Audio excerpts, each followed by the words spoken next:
When I collapsed due to my labor pain at home, I began screaming. Then my mother shouted, "Oh, please, could you stop with that voice of yours?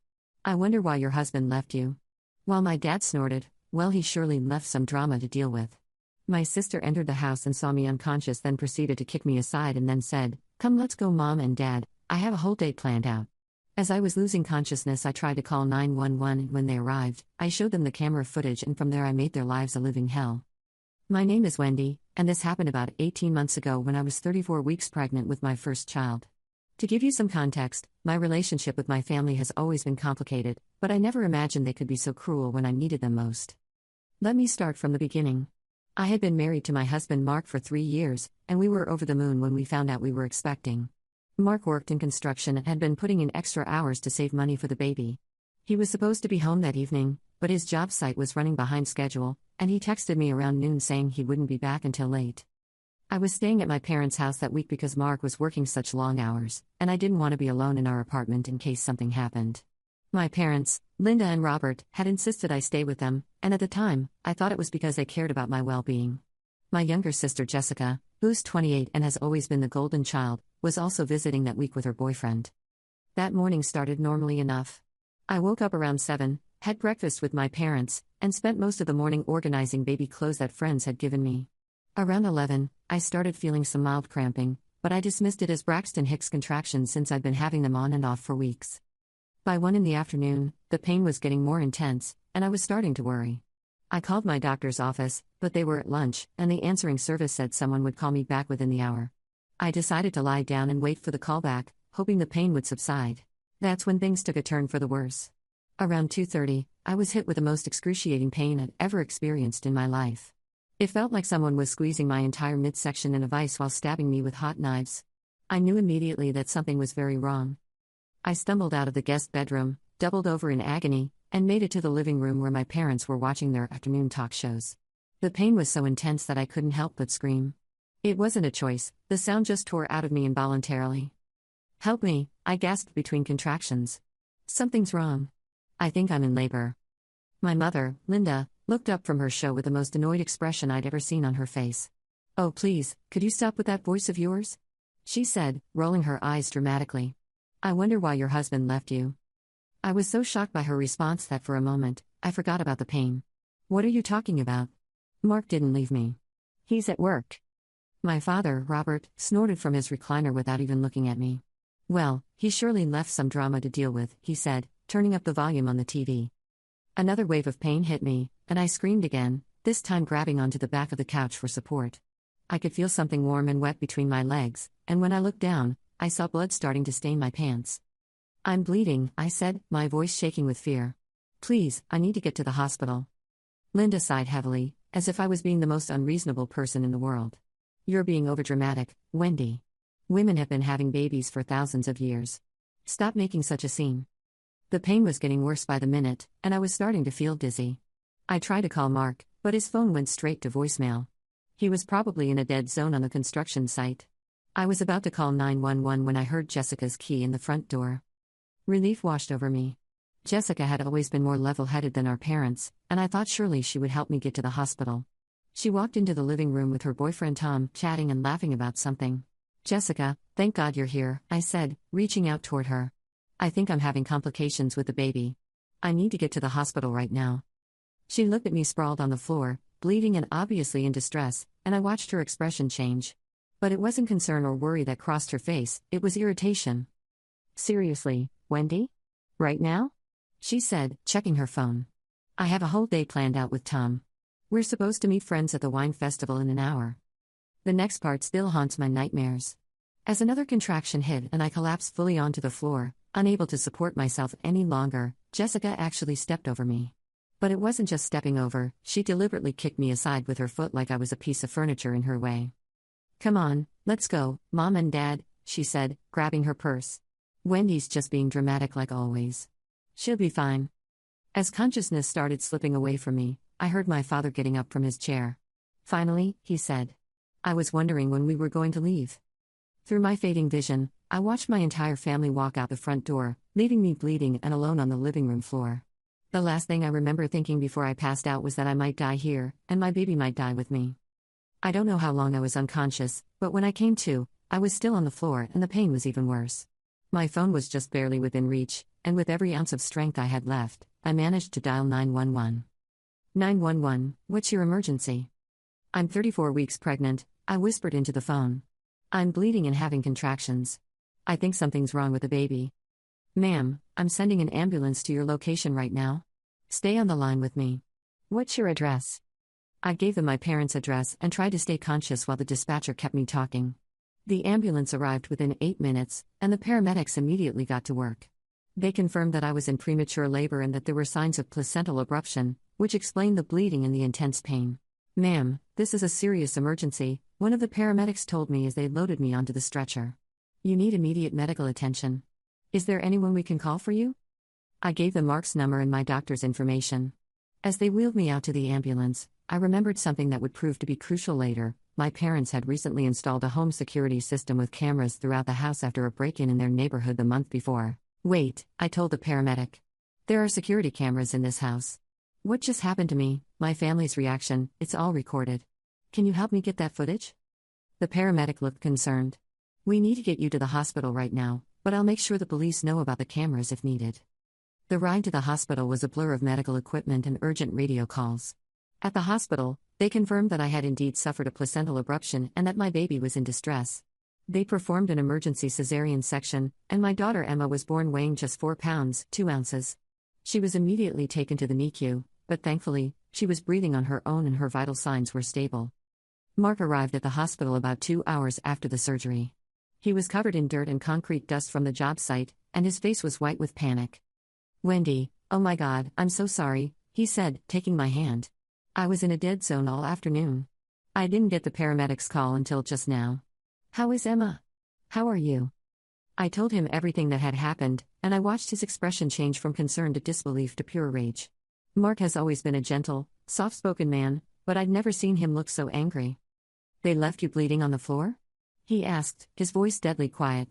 Your own family left you and our baby to die? It's all on camera, Mark, I said. The security system recorded everything. That's when Mark made the call that would change everything. He contacted a lawyer friend of his named David Chen, who specialized in family law and personal injury cases. David came to the hospital that evening, and after hearing the full story, he was as outraged as Mark was. Wendy, what happened to you is not just cruel, it's potentially criminal, David said. Abandoning someone in medical distress, especially a pregnant woman, could constitute reckless endangerment at minimum. And the fact that your sister physically assaulted you while you were incapacitated makes it even worse. David helped us get a court order to preserve the security footage before my parents could delete it.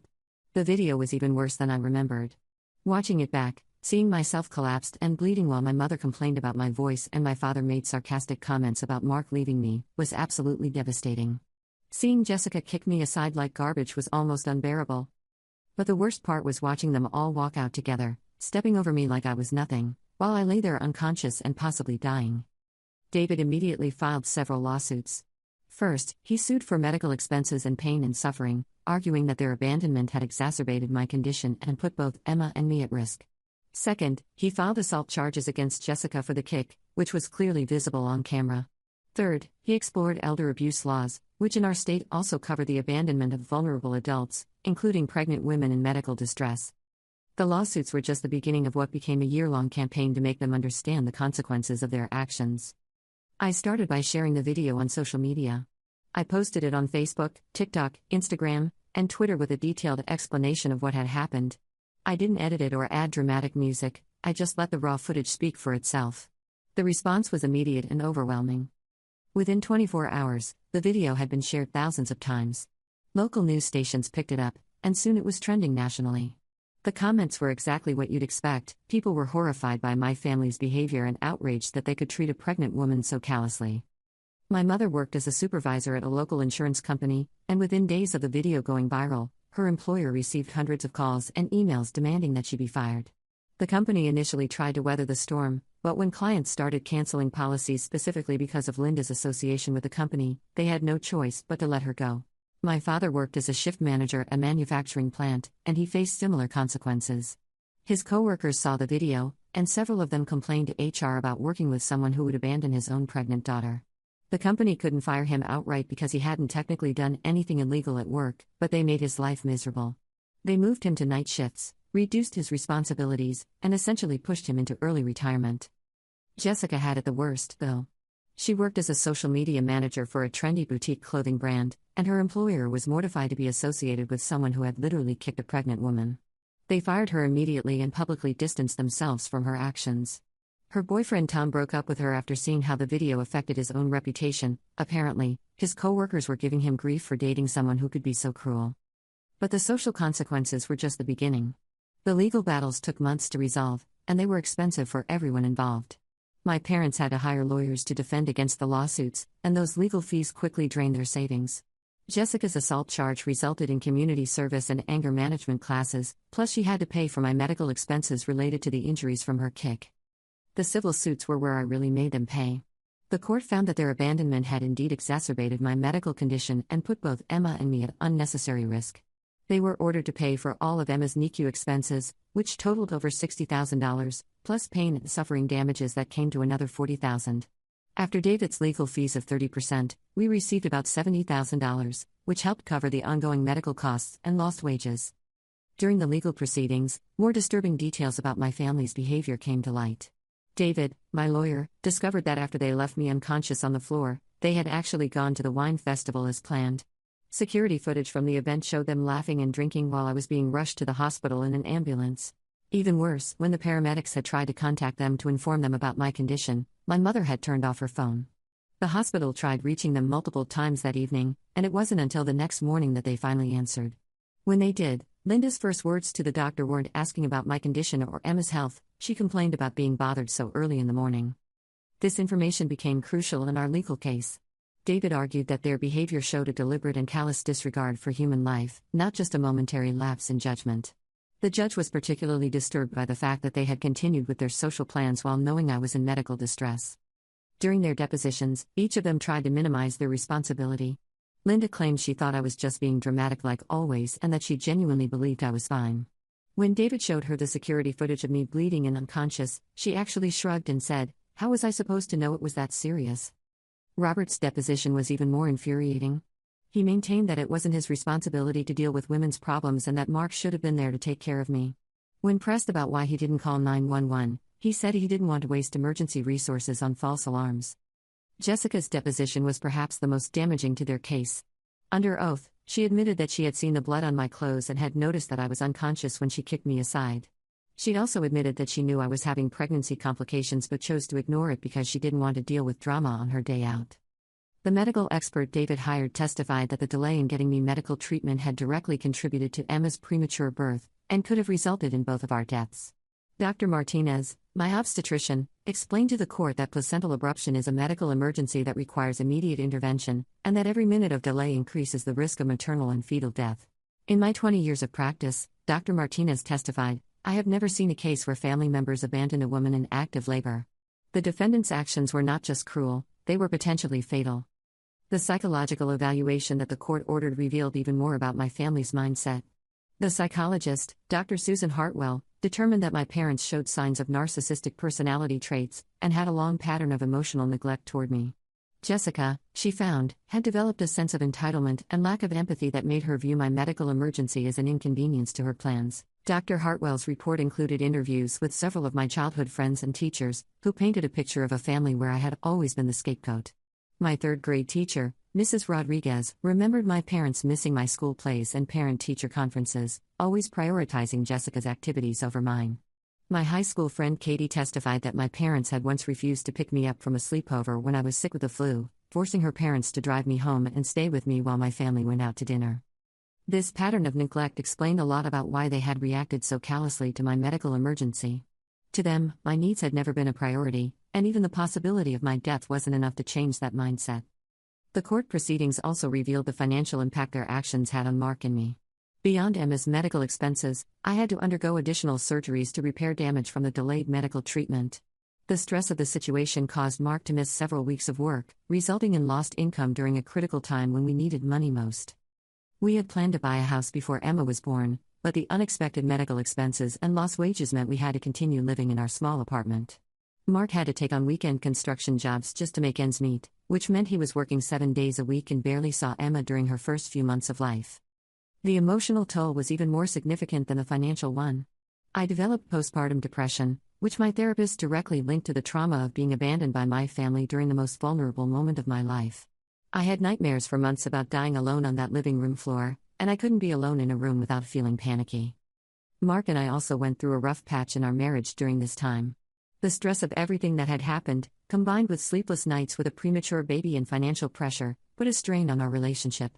We started couples therapy, which helped us work through the trauma together, but it was another expense we couldn't really afford.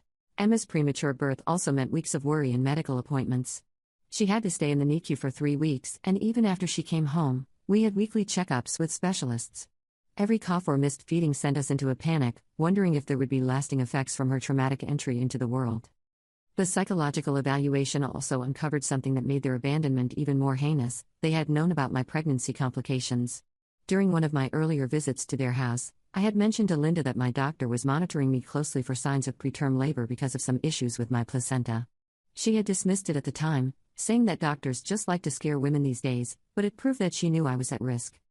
This information came out during Jessica's deposition when David asked her if she had known about my pregnancy complications. She initially denied it, but when he pressed her, she admitted that our mother had told her I was paranoid about the pregnancy and that the doctors were probably just trying to make money off unnecessary tests. The fact that they had known about my high-risk status and still abandoned me during a medical emergency made their actions even more inexcusable in the court's eyes. Judge Harrison, who presided over the case, made several pointed comments about their unconscionable behavior and their complete failure of basic human decency. During the sentencing phase, David presented evidence of the ongoing impact their actions had on my family. He showed photos of Emma in the NICU, surrounded by machines and tubes, fighting for her life because of the premature birth caused by their delay in getting me medical help. He presented my medical records showing the extent of my injuries and the additional procedures I needed because of the delayed treatment. He also presented testimony from Mark about how the trauma had affected our entire family. Mark broke down on the witness stand when he described coming home from work to find that his wife and unborn daughter had nearly died while his in-laws went wine tasting. "I trusted them to take care of Wendy," Mark testified, his voice cracking. "I thought she was safe with her family. I never imagined that people could be so heartless, especially toward their own daughter." The judge's final ruling was scathing. In addition to the financial damages, he issued a restraining order preventing any of them from contacting Emma or me. He also mandated that they complete community service at a local hospital, specifically helping with administrative tasks in the medical records department, so they could understand the importance of accurate medical documentation in emergency situations. The defendant's actions represent a profound failure of basic human compassion, Judge Harrison said in his ruling. Their decision to abandon a woman in medical distress, particularly their own family member, shows a callous disregard for human life that demands serious consequences. The community service requirement turned out to be particularly difficult for them. Linda lasted only 2 weeks at the hospital before she was reassigned to filing duties because she kept making inappropriate comments about the urgency of various medical requests. She complained that the hospital staff was overreacting to routine paperwork and questioned why certain procedures needed to be processed so quickly. Robert fared slightly better but was clearly uncomfortable working in a medical environment. He frequently made mistakes with patient file organization and seemed to have no understanding of the importance of accuracy in medical records. Jessica's community service was perhaps the most telling. She was assigned to data entry for patient records, but she frequently showed up late and complained about the work being beneath her education level. The hospital supervisor had to constantly check her work because she made numerous errors that could have affected patient care. These incidents during their community service only reinforced my decision to expose them publicly. It wasn't enough for them to face legal consequences, they needed to understand that their actions had real impacts on real people. But even when confronted with other families going through medical emergencies similar to what I had experienced, they still couldn't develop empathy or understanding. But perhaps the most satisfying consequence was what happened to their reputations in our small town.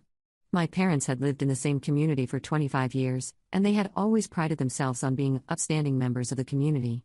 Linda was active in the church auxiliary, and Robert coached Little League baseball for years. After the video went viral, they became pariahs. People would cross the street to avoid them. They were asked to step down from their volunteer positions. Even their longtime friends stopped associating with them. Jessica, who had always been popular and social, found herself completely isolated. None of her friends wanted to be seen with her, and dating became impossible. Every potential partner would eventually see the video and ghost her. The financial consequences continued to mount. My parents had to sell their house to pay the legal judgments and lawyer fees. They moved into a small apartment across town, and Linda took a part-time job at a grocery store, the only place that would hire her after her story became widely known. Jessica moved back in with them after losing her job in her apartment. She couldn't find work in her field because every potential employer would Google her name and find the video. She eventually had to take a job at a fast food restaurant, making minimum wage and living with our parents in their cramped apartment. Throughout all of this, not one of them ever apologized. Not once did any of them express remorse for what they had done or concern for Emma's health. Even when faced with the legal consequences, they maintained that I had been overdramatic and that they shouldn't be held responsible for my choices. Their lack of remorse only fueled my determination to make them understand the gravity of what they had done. I made sure the video stayed visible online. Whenever it started to fade from social media algorithms, I would share it again with updates on Emma's progress or on the legal proceedings.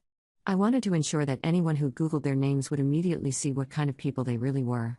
6 months after Emma was born, I received an unexpected call from Jessica.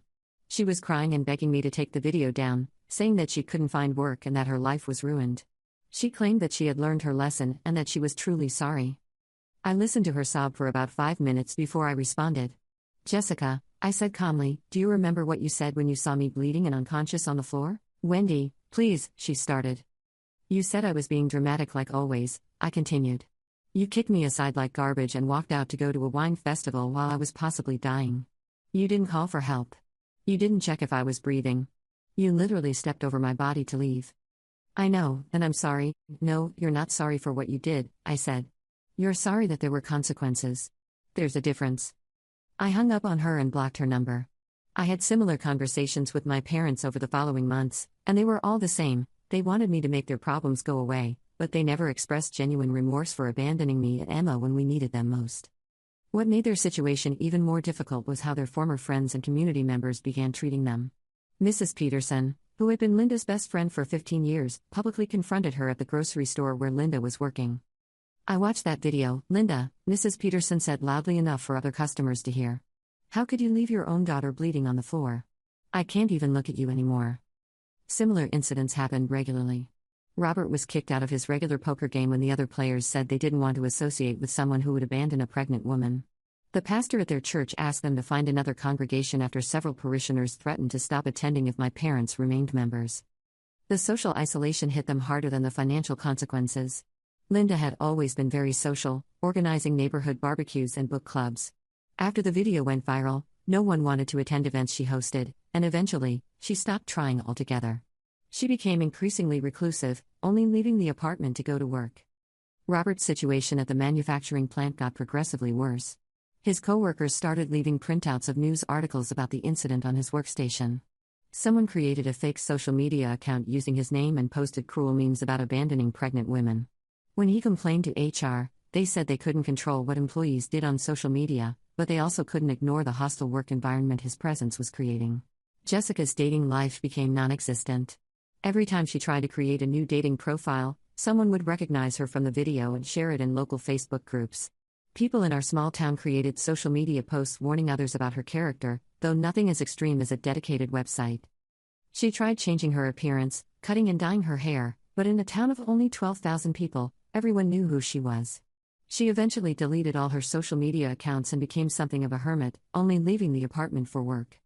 The ripple effects continue to spread in unexpected ways. Tom, Jessica's ex-boyfriend, actually reached out to Mark and me about 6 months after the incident. He wanted to apologize for not speaking up at the time and to let us know that he had been horrified by what he witnessed. "I should have stayed and helped you," he told us over coffee. "I was so shocked by what Jessica did that I just froze. I'll regret that for the rest of my life." Tom's testimony proved valuable in our legal case, as he was able to confirm details about Jessica's behavior and the family's attitude that day. He also revealed that Jessica had bragged to friends about putting Wendy in her place and had shown no remorse even hours after the incident. The financial pressure on my parents continued to mount in ways they hadn't anticipated.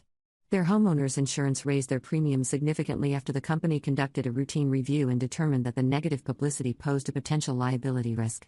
Their car insurance premiums also increased when the company did a background check during renewal and found the news coverage. Linda's job at the grocery store became increasingly difficult as customers would recognize her and either avoid her checkout line entirely or make pointed comments about her parenting. The store manager eventually moved her to night shifts to minimize customer complaints, but that meant she was earning even less money. The stress of their situation began taking a serious toll on their health. Linda developed severe insomnia and started taking medication for anxiety. Robert began drinking more heavily, which only made their financial situation worse.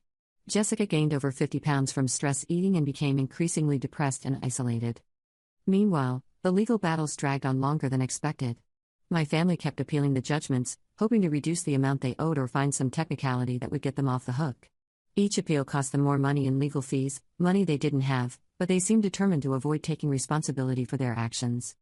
Their lawyer eventually dropped them when they couldn't pay his fees, forcing them to represent themselves in court. This led to several embarrassing incidents where they clearly didn't understand legal procedures and made statements that only hurt their case further. During one particularly memorable hearing, Linda actually argued to the judge that she shouldn't be held responsible for my medical emergency because Wendy has always been dramatic about everything. When the judge asked her to clarify what she meant, she launched into a rambling speech about how I had supposedly faked being sick as a child to get attention.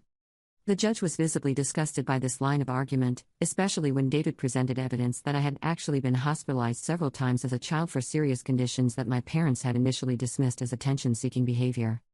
The psychological toll on me and Mark was significant, but we had support systems that helped us through it. Mark's family rallied around us completely. His mother, Patricia, moved in with us for the first month after Emma came home from the NICU to help with night feedings and doctor appointments. His father, James, used his connections in the construction industry to help Mark find higher-paying jobs. We also received unexpected support from strangers who had seen our story. People sent cards, baby gifts, and even monetary donations to help with Emma's medical expenses. A local children's clothing store donated a complete wardrobe for Emma, and the owner said she was inspired by our story to start a program helping families dealing with pregnancy complications. The contrast between the support we received from strangers and the cruelty we experienced from my biological family was stark and healing in its own way. It helped me understand that my family's behavior wasn't normal or acceptable, and that most people would never dream of treating someone the way they had treated me. The 1-year anniversary of that awful day was 6 months ago, and Emma is now a healthy, happy 15-month-old toddler. She's caught up developmentally and shows no lasting effects from her premature birth. Mark and I have grown stronger as a couple through this ordeal, and we're actually expecting our second child in a few months, something we decided on after Emma turned 1 and felt emotionally ready to expand our family. Meanwhile, my family continues to deal with the consequences of their choices. My parents are still living in their small apartment, struggling financially and socially isolated. Linda's health has deteriorated. I heard through mutual acquaintances that the stress has exacerbated her diabetes and high blood pressure. Robert looks 10 years older than he did before all this happened. Jessica is still living with them and working at the fast food place. She's gained a lot of weight, presumably from stress and depression, and she's become something of a recluse. The confident, social person she used to be has completely disappeared. People ask me sometimes if I feel bad about what happened to them, if I think the punishment fits the crime. My answer is always the same: they made their choices, and choices have consequences. They chose to mock me while I was screaming in pain. They chose to abandon me while I was bleeding and unconscious. They chose to prioritize a wine festival over the life of their daughter and granddaughter. They chose to walk out that door without calling for help or checking if I was breathing. I didn't choose any of that for them. I simply made sure that the world could see who they really are. Some people have criticized me for being vindictive or going too far with the public shaming. They say I should have just handled it privately and moved on. But those people don't understand what it's like to realize that your own family sees you as expendable. They don't understand what it's like to nearly die because the people who are supposed to love you unconditionally couldn't be bothered to call 911. Emma could have died that day. I could have died. And my family's reaction wasn't to help, it was to complain that my screams were interrupting their TV show. I have no regrets about exposing them. If anything, I wish I had seen their true nature sooner. At least now I know where I stand, and I can protect Emma from ever experiencing the kind of casual cruelty that they're capable of. We've built a new life for ourselves, surrounded by people who actually care about our well-being. Mark's family has embraced Emma and me completely, and we have friends who would never dream of abandoning us in our time of need. As for my biological family, I consider them strangers now. They made it clear that day that I mean nothing to them, so they mean nothing to me. They can live with the consequences of their choices, just like Emma and I have had to live with the consequences of their abandonment. The security cameras that recorded their behavior were supposed to protect them from intruders. Instead, they protected me from ever having to wonder if I was wrong about what kind of people they really are. Sometimes the truth is ugly, but it's still the truth. And sometimes, the truth is the best revenge of all. I know this story is long, but I needed to tell the whole thing because people deserve to know that actions have consequences, even when those actions come from your own family. Especially when they come from your own family. Emma is sleeping in her crib next to me as I write this, a thriving 15-month-old who's just started taking her first wobbly steps around our living room. She's healthy and perfect and completely unaware of how close she came to losing her life because her grandparents couldn't be bothered to care. She'll grow up knowing that she has parents who would move heaven and earth for her, and she'll never have to wonder if she's truly loved. That's the real victory in all of this, not the lawsuits or the public shaming or the consequences my family faced. The real victory is that Emma will never know the feeling of being abandoned by the people who are supposed to protect her. She'll never have to question her worth or wonder if she's deserving of basic human decency. And if my story helps even one person recognize toxic family dynamics and protect themselves and their children, then sharing all of this ugliness will have been worth it. To anyone reading this who has family members who treat them as disposable, you deserve better.